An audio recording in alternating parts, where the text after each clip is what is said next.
Good evening, everyone. It's a pleasure to have you with us again. This is the last formal presentation of the 2022 convention.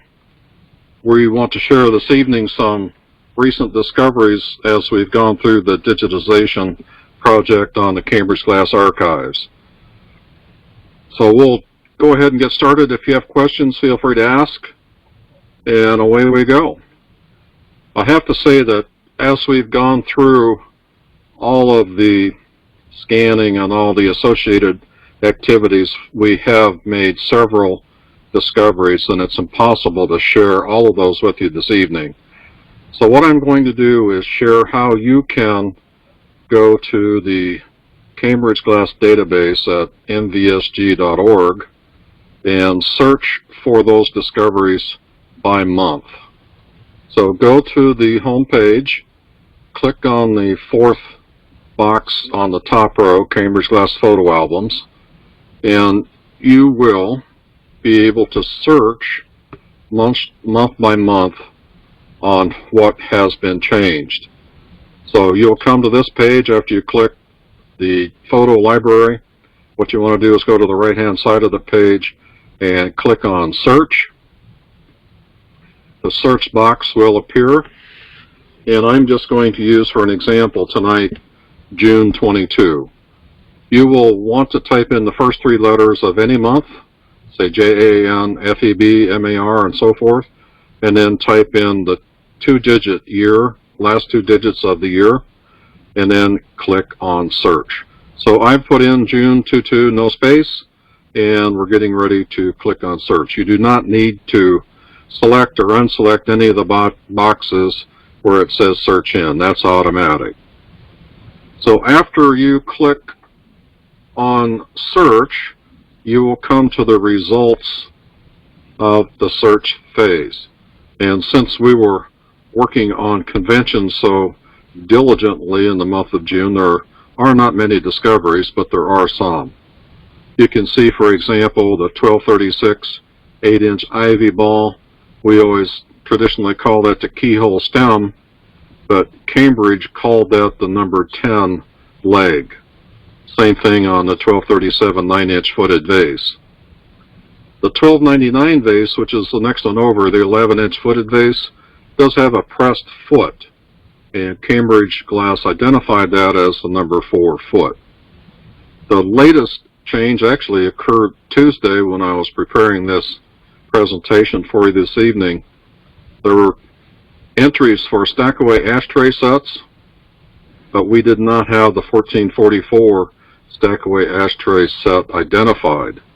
So using the new Cambridge Glass library feature, which we learned more about a couple days ago, we were able to piece together what the 1444 stackable ashtray looked like and how it differed from the other stackaway ashtray that I'm going to show you on the next slide.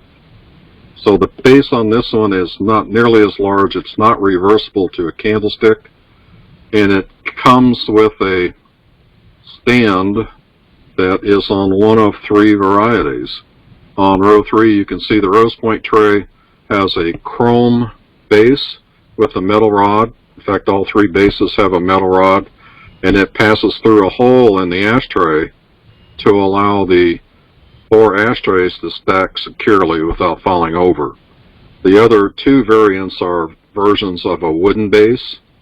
Perhaps that was later in production. We don't know that for sure, but certainly a wooden base would be less expensive than the chrome base, and they may have been able to make the wooden base locally. You can see a few other changes. For example, the 3400 108 has the different chrome top identified in the 3400/158 cocktail shaker. The one-handled version, we have added that there's a strainer on the inside that you can't really see, and it seems as all those have an unidentified cutting, so we're on the lookout to see if we can identify what that particular cutting is. And on slide 6, here is the stackaway ashtray comparing the 1444 and the 1715. Previously, we had the 1444 identified as the 1715, but we've now correctly changed that in our database. Not to be confused with stowaway sets. It's all marketing, right? Cambridge is trying to sell glass. So we have stackaway set, stowaway set, and these came in different colors. This is a crystal box with Mandarin gold ashtrays. And you can see what we've done also. We were talking about this in the library. 1712, 8-piece. Remember that part? And then we listed what all includes. A crystal cigarette box and cover and 6 number 712 ashtrays in Mandarin gold. So you have a knowledge of what all the pieces are to the set. Unfortunately, we don't know everything.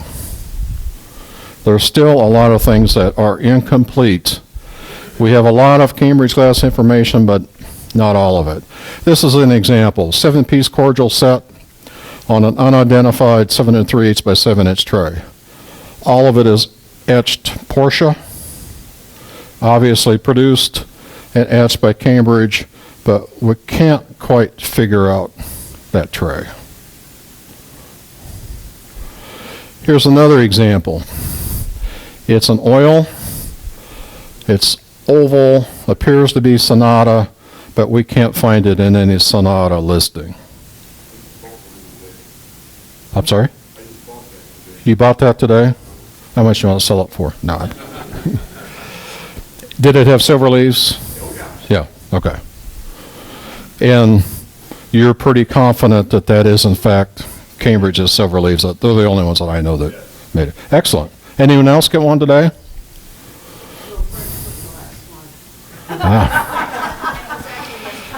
So, yeah. So obviously there are things out there that are not in the catalog price list and so forth. Us Rose Point collectors know that all too well. Yeah. Then we discover, especially going through price lists, you know, we have tumblers and jugs and all that, but in the later price list especially, they will list sets. So in putting the sets together and telling you what's in the set, you know, they use that square tray for lots of things. They put bath bottles on it. They put tumblers. It was well used. But this is gyro optic tumblers, tumbler set 1. Tumbler set 2 also used gyro optic tumblers, little different number. Tumbler set 3 used the spiral optic tumblers. So I guess if you have tumblers that are not any of those 3, you could put them on there and take a picture and say that's tumbler set number 4. That bowl has perplexed Cambridge collectors for a while. Typically it came in jade, but we finally figured out that that's a number 235, 9.5-inch bowl. Then we get into some interesting discussions as well doing this. In the Cambridge literature, the sizes, and I know this is not going to be of interest to some of you, but it's just an example of what we go through. The sizes of the collar, which is the metal part on the top of the lamp that the burner screws into, Cambridge has them as O, OO, and I'm kind of a lamp collector too. So I said, lamp collectors do not refer to that as O. It's 0. Size 0, size 00, yeah. So anyway, so then I got to go in and change all of our O's on collars to 0s like they should be. So the one on the left, the Countess, that is acorn burner in the business. The next one is a nutmeg burner. And then when you get into full-size lamps, then it goes number 1, number 2, number 3 burners. So you can see the one on the right, we've listed all the possibilities that that lamp came in. So 00 size stand lamp, 0 size stand lamp, which means it doesn't have a handle and it sits up. If it's a flat lamp, it will sit like where the bottom of the fountain is, right down. Sewing lamp doesn't necessarily mean it's tall. Anyone, I'll give you a little sewing lamp thing. Anyone know why? It's the right height. so that the flame is even with whoever is doing the sewing for maximum light. Oh, so you have all that stuff.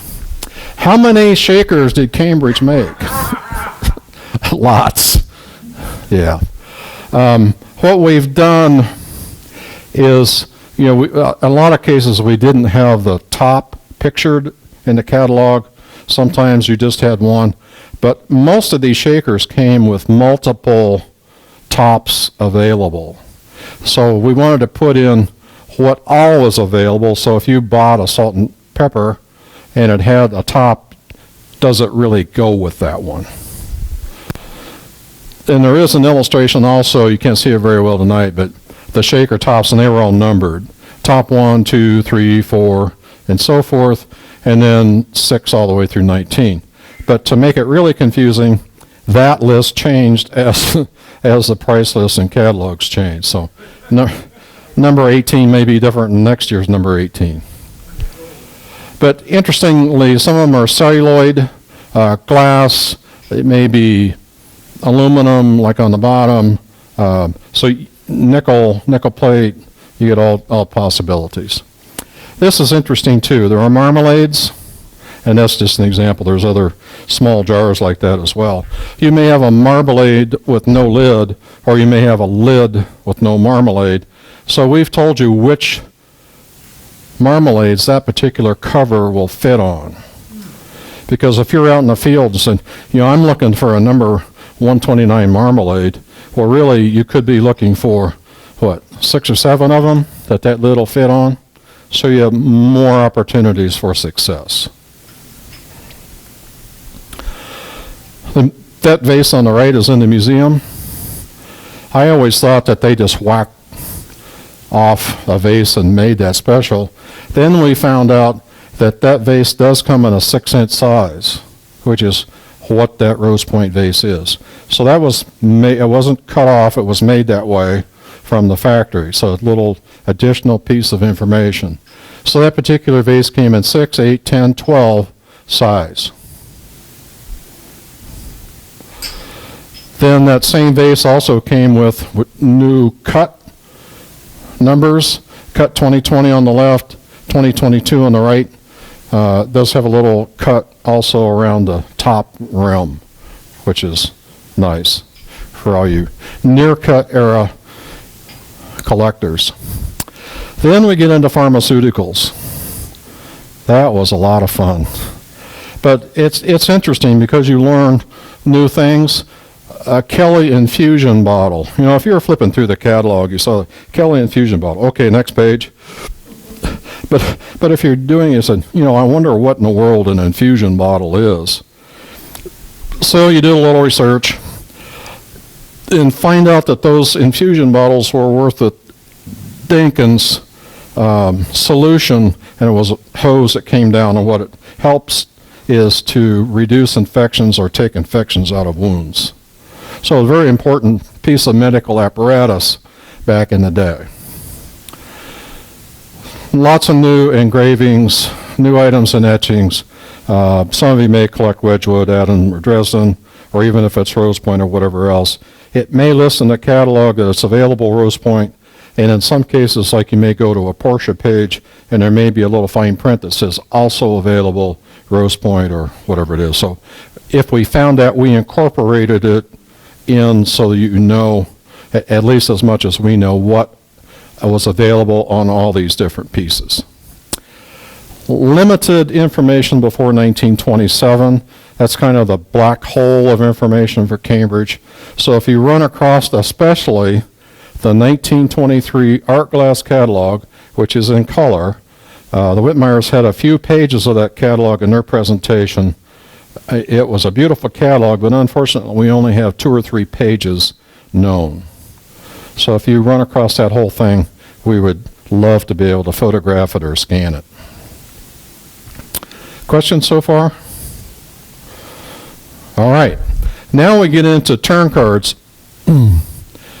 We have about 50,000, NCC does. 15,000 turn cards is all.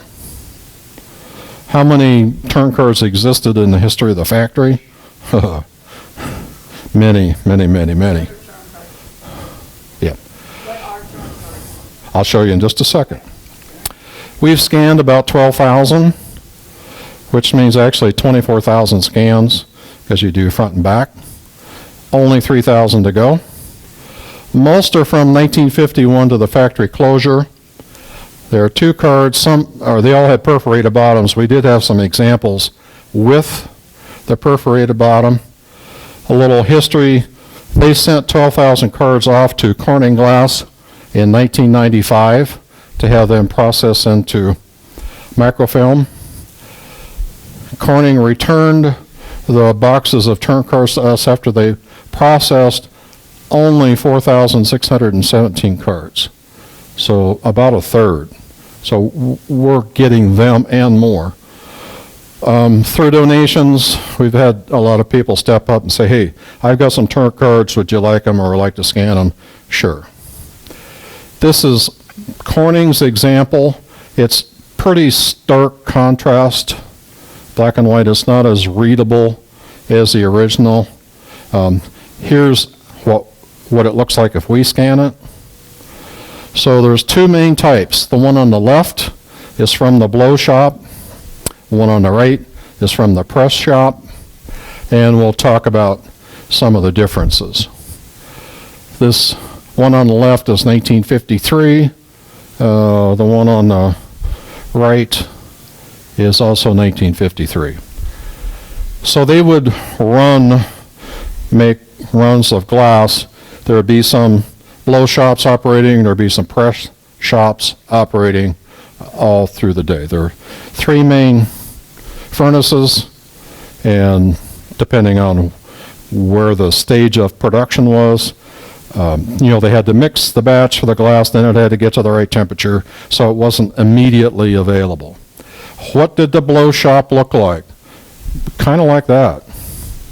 The guy in the middle is who? Not name, but position. Well, he's the blower. Who do you think is the head of that shop? The blower. He's the main guy. Right above his head you see a number. That's a position number on the furnace. And then he has the gatherers and other members of his team that make the glass. So furnace location numbers, shop number, turn number, 2 turns during a day. We have 1, 2, 3, 4 typically. Sometimes it's like 3A, but we can tell which one is in the earlier part of the day, which one is in the latter part of the day, and what they're doing, production number, type color of glass, move number, which means how many pieces are you expected to turn out in that 4-hour period. Positions, blower, gatherer, all those, and their wages. By the way, if you see wages on the card, that's for 4 hours. That's not an hourly rate. What was the average wage for 4 hours? You'll see in a second. And loss, good numbers. We've looked at how many cards? 13,000. How many cards do you think that there were no defects? There was 1. And neither one of us thought I had enough to save that one. There were cards with horrible examples. They may have been supposed to produce 500 and they had 460 bad. It wasn't their fault. It's probably a bad batch of glass or something, trying to get a new mold in production. So it wasn't all rosy down in the hot metal shop. So in the blow shop, these guys are going to make a 1711 liner. There are 4 employees, so we have a blower, gatherer, and on the back we have a carry-in boy. Notice it says boy on the right-hand side. That's the back of the card. We have a carry-in boy and we have a cracking off boy. So carry-in will typically move stuff around on a tray or whatever they're using to either move it to production area, move it to the leer, which is where it cools down. Typically the cracking off person will remove that excess bit of glass on the top, like on a goblet. They'll pop that off and then it'll go back to decorating or wherever else it goes. So the total cost, you can see the blower gets $6.91 for 4 hours. So how much is that an hour? $1.50 approximately. He is the highest paid worker. The gatherer gets $6.01, total of $12.92. The boys on the back don't get much. So if you do the math, it comes out to, for that 350 good pieces, they were supposed to make 351, they made 350, that's pretty darn good. So the total cost was 7 cents a piece for labor. So you said how much people were making were about $1.50 an hour. So what year were you? 1953. Yep. What if they made, let's say they were supposed to made 350 and they made 700? Then they get a bonus. Otherwise, what would the incentive be? 350, we're done. Press shop. These guys are making ashtray with hole. Huh, sounds familiar. 1444. How many can we make?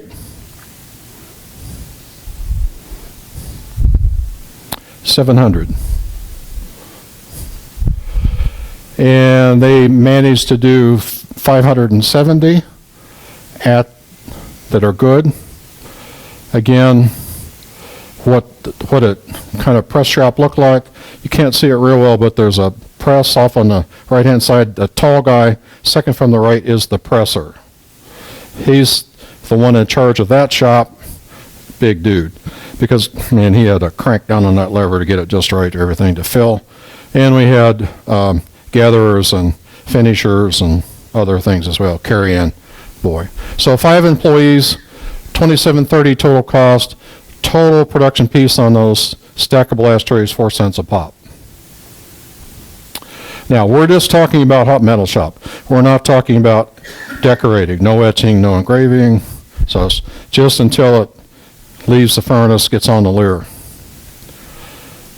He's having a wonderful day at work. That photo was taken during a tour, so I guess he had to look happy. All right.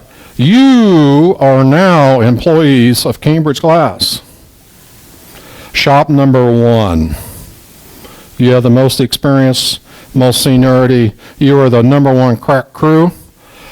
Let's make a 3011 statuesque saucer champagne. Sounds all right? We'll dress it up a little bit and make it optic. How many employees do you think? Oh, let me back up. Is this going to be a blow shop or a press shop? Blow shop. How many employees do you think it will take to make that saucer champagne? We have a bid of 8. That sounds like an awful lot. 5.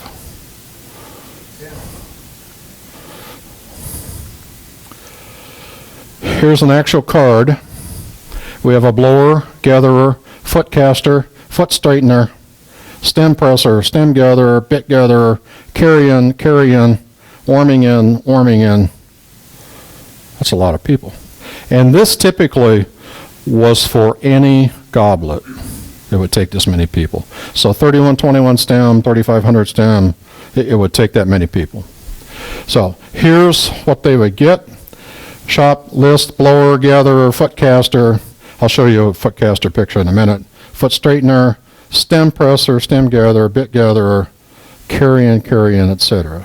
That's 4 hours? I'm sorry? That's for 4 hours? Yes. That's a turn rate, 4 hours. So the poor guys in the back are getting a little over $1 an hour. Okay? Should we make it in Carmen today? Yes. Would you like it crackled? Of course, right? So how many more people would it take for Carmen? 2 more. So we need to flash it. Carmen is the only, well, kind of the only color where you have to warm it back up to get the color. And then to crackle, they would have to take it out and put it in the cold water to crackle it and do some other things. So 2 more for Carmen, 2 more for crackle. You can't see it very well. That's a Caprice goblet, by the way. The goblet is nearer to the bottom of the pole. It does have the stem on, so the gatherer is putting a big hot glob of glass right there, and the foot caster will cut that off with the shears and the right amount of glass, and then he's going to shape that, flatten it into the foot. So what do you think the the stem straightener does? Straighten out the stems, make sure it sits where it's supposed to. Okay. So 11 employees, not Carmen, not Crackle. 2 more for Carmen, 2 more for Crackle. Total labor cost is $66.11, which is a lot more than the others. So you can see why Carmen and some of the other examples were more expensive. That's just one of the reasons. So it does affect labor costs. Anytime you do something more, you're going to lose some of the glass because more opportunity for not success. So the cost of items going to go up. Same thing with Crackle. Do you think they ever lose any taking that hot goblet and dipping it in cold water? Yeah. So let's look at some interesting turn cards, I hope. Both of these cards, and this is Press Shop card, is for the 3-inch Swan, Carmen. So we've got the presser, finisher, gatherer, and down at the bottom, we haven't talked much about this, but these are all the different kinds of defects. So the first one is stone. Some of you I know have seen stones in glass. It looks like a real small pebble.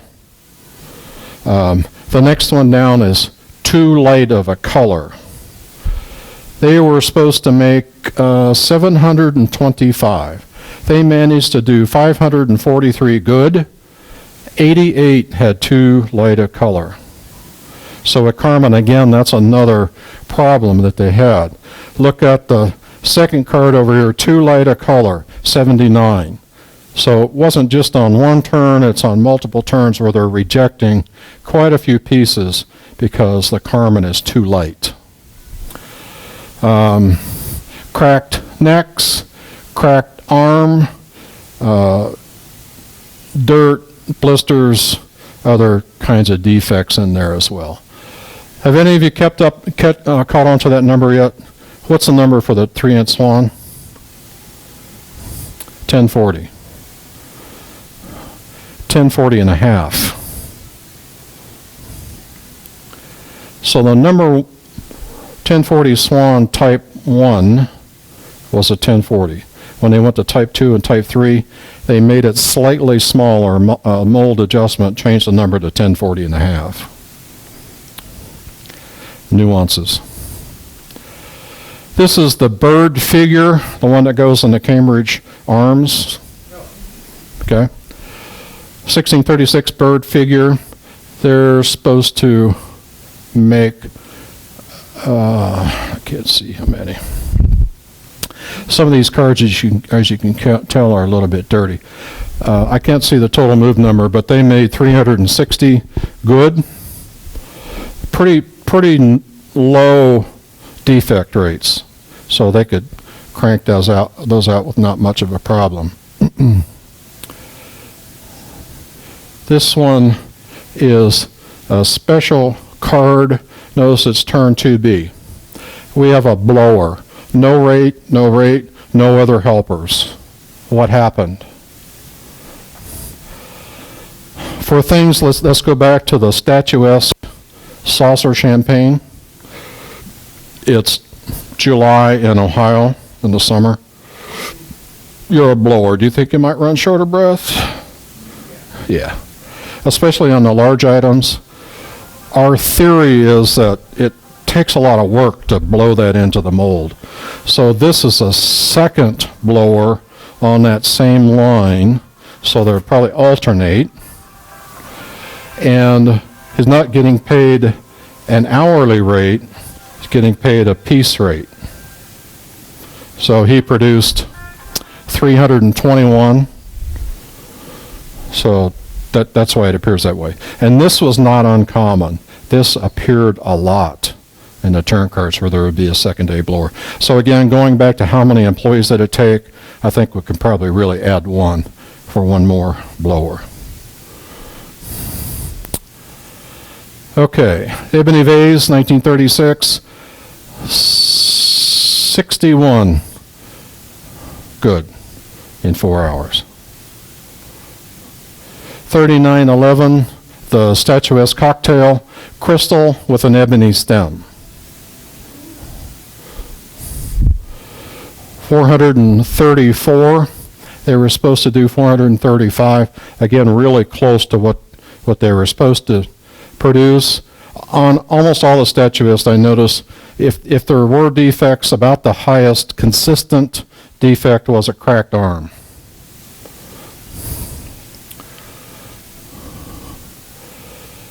$31.47 goblet, heavy optic lead.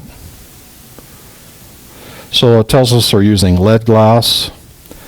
Has anyone ever heard of the 3147 number? So I get about 5 seconds to look at these cards before I have to scan them. So what I'm doing is 3147, I've never heard of that. So I'll note that and then go to our other research materials and say, we don't have a record of 3147. So that's the kind of thing we save. I'm not sure exactly what's going on here, but I think one was, anyone remember on gyro optic, is it 31, I'm sorry, gyro optic number?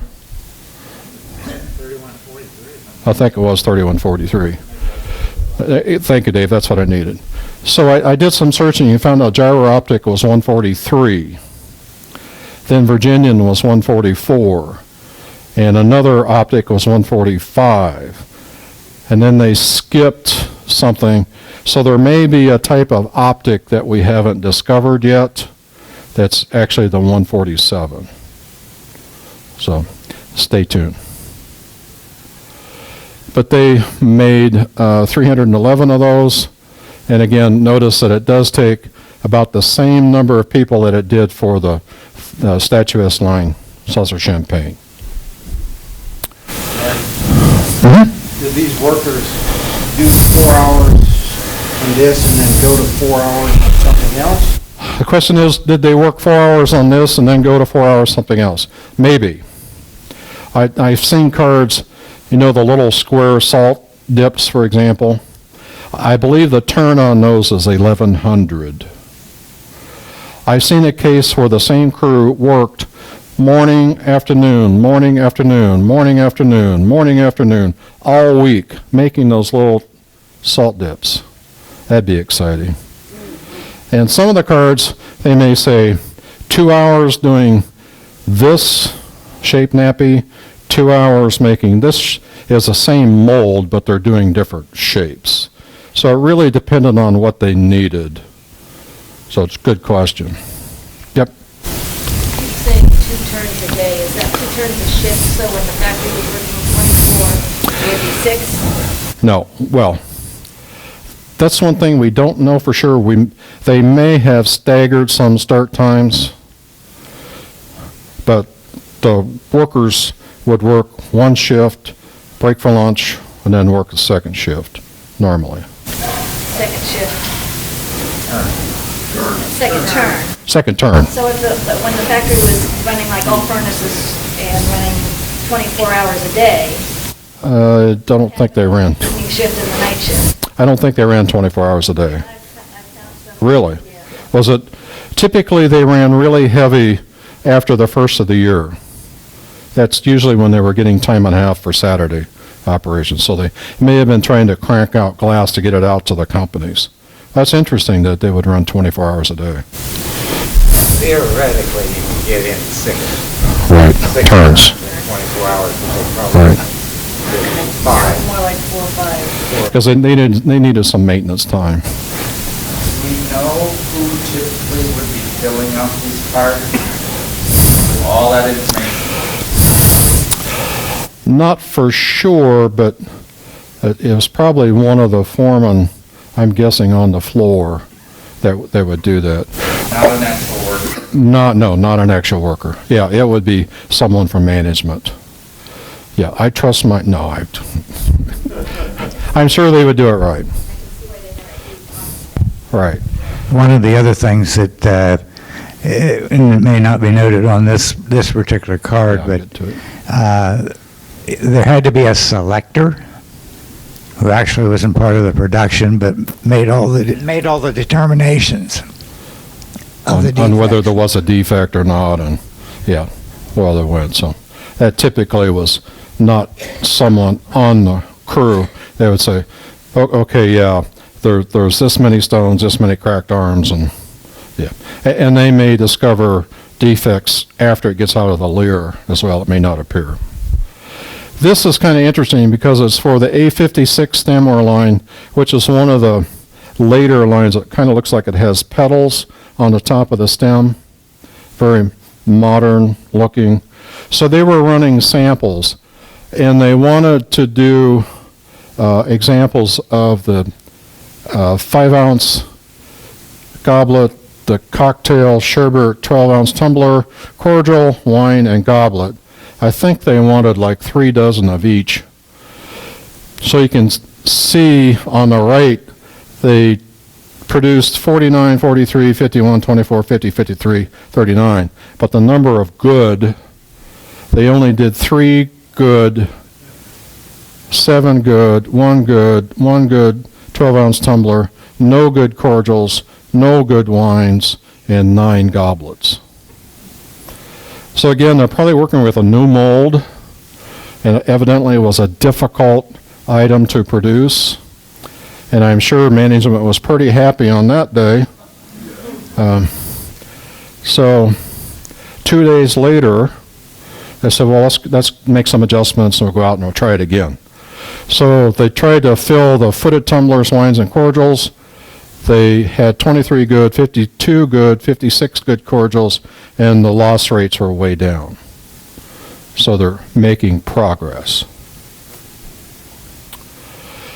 This hopefully is interest. I was hoping Les was here tonight. You want to make a swan punch bowl? You want to work as a gatherer? This is the first one I saw that's actually in milk glass. It says samples up there. How many people do you think it takes? 2, 4, 6, 8. Less than it takes to make a goblet. Interestingly, we have a presser, and that's probably going to be the biggest, strongest guy to press all of that down on that swan mold. We have a finisher, but we have 2 gatherers.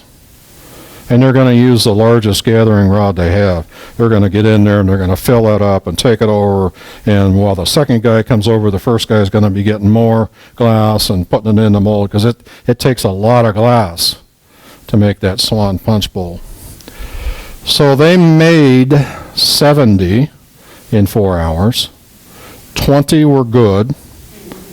50 were cracked. So that's why we're so darn happy to find one today. Okay. Mouth of Washington, different examples, samples. We're almost done, so I appreciate your patience. Again, Mouth of Washington, 8-inch face, number 9, comport, and so forth. Again, they're making samples. Usually, at the very end of the year or beginning of the year, they're making new products or getting things out to the sales force so they can try to sell things in the new catalogs or whatever it is. So that typically is what happened. It's interesting because this was in, what, 51 or 53? Yep. They were not selling Martha Washington at that point, but it's still labeled that. They were using the original Martha Washington molds, and they were selling it as heirloom. We kind of covered this in study group meetings too, but the hot metal shop workers had their own language, and I've never, except really late reopen period, That's the only time they ever labeled it Moonlight. Always before, even if it was Caprice, it was labeled Willow Blue. Which does not mean, by the way, that it was Willow Blue. It's just, well, that's that light blue glass, that's Willow Blue. Again, Martha Washington, so they were probably trying some new things, or maybe that mold was originally a Martha Washington mold, but now it's modified, and they can do some things. You can see there are quite a few different kinds of defects. Sometimes there was usually one selector, sometimes two. And this is a blow glass card they're making.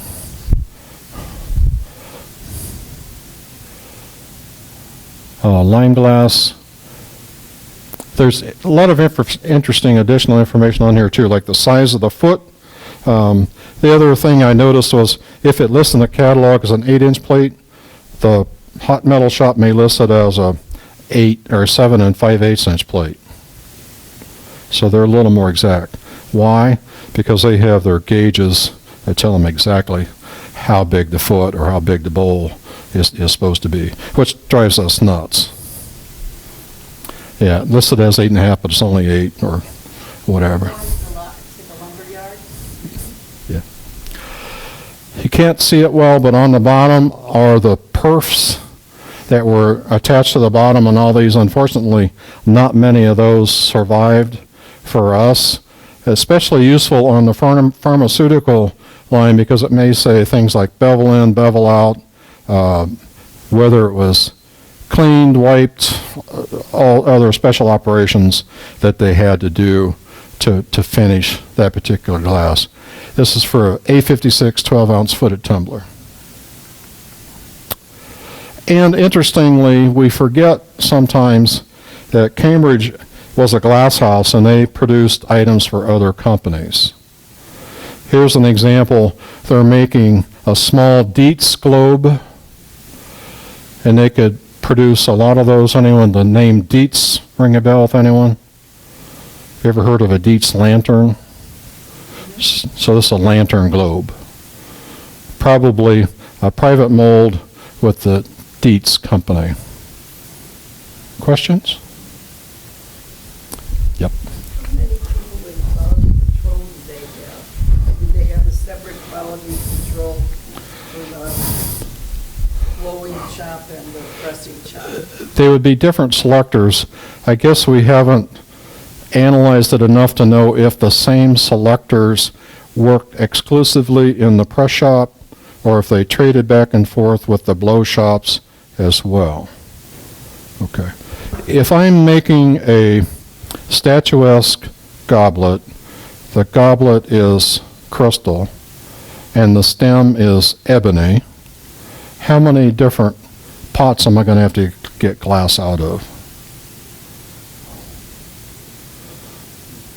2. So that's why on some term cards it may say site or selection 15 and 16. So those colors would have to be next to each other. Occasionally they're across depending on how much room they needed. So there was a lot of coordination required in all this. So they had to know almost a week ahead of time to get the right batch, color, etc. in the pots where they needed them to be able to make that production. Dave, are you going to? Yeah, I was just going to add that, as Larry alluded to very early on, there's a lot of information on these turn cards. Right. We haven't mentioned the specifics of the people by name. Right. But most of the factory workers, it's got a first initial and a surname. Unfortunately, the selectors go by Gene, Neva, no surname. So it's going to be tough to pin down just exactly who they are and do some coordination. So there's a tremendous amount of information, but it's going to take a lot of coordination to figure out and fully analyze what's available here on these cards. There was an F. Moore. So Freeman didn't know he worked in the factory a long time ago. There was the Jones crew. The senior was the blower. I think the next Jones down was a gatherer. Then there was some foreigner, no, there were foreigners that worked there, but different names, so it may have been an in-law or something, and then another Jones also. So they tended to keep the same individuals together on the same crew. And of course, you know, if I'm running a crew, I want the best people I can get, right? Working for me, so I'm sure there's a little competition. Other questions? It's just interesting, and we'll have more information for you, but I have to tell you, even when we get all the cards scanned, here's what happens. I scan the cards. Like I said, it takes about 5 seconds for the front, then I have to turn it over 5 seconds on the back, and then every 52 cards, I have to take a 30-minute break because our scanners get overheated and have to cool down. So then we come back and do some more. After I'm done scanning, I'll electronically send it to Dave, and Dave works his magic, taking the front and the back and straightening them out, putting them together, doing a little bit of finagling, and then rename the file. So that's where we are. What has to happen next is we have to take data that's on the card, put it in an Excel spreadsheet so we can begin to build that database. That will get us started. Because right now they're all mixed up. So we would like to be able to have them in the same day, in the same month, in the same year. Numbers are not going to be consistent. Blow shop card numbers are different than press shop card numbers. So our big debates right now are, do we sort just by day, or do we sort by card number, keep blow cards, press cards separate? And after we get all that, then we start adding the names, defects, all those things that we might get information from later. So eventually this will go into the library, and you can search. I want to search for that 1444 ashtray. When was it produced? How many defects were there? What colors did it come in? So hopefully, eventually, it'll be useful. If anyone really likes to do keyboarding, it's not difficult. You don't need to do it all at once. You know, take cracks, 12 hours at a time is fine. No, I'm kidding. Yeah, it's fun, yeah. Have time. When you're through, I'd like you to, because I have the Miami Valley on my phone, Okay. and I've researched things, but I'm not sure, and you can show me, or let me do it so that I know how to do it. To get to our site? Yes, for what you're talking about.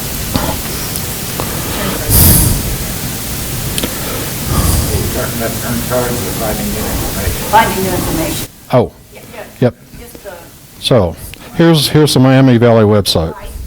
Okay. I got it. So then on the top row, go over to Cambridge Glass photo albums. Okay. Click on that. Photo album. And then this comes up. Photo album. Yep. The one with the Okay. 2 light candlestick. Okay, perfect. Okay. Yep. Over on the right, kind of on top is search. Oh, search. Yep. Okay, got it. Type in JAN22 just for grins.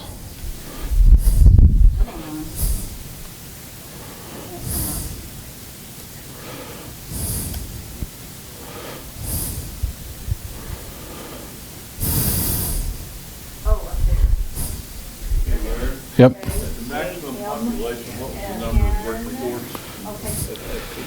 700 and something workers. 700. After the reopen period, I think it dropped down to a little less than 300. So at the peak of the 30s? Yeah, 30s really all the way through the early 50s. Yeah. Okay.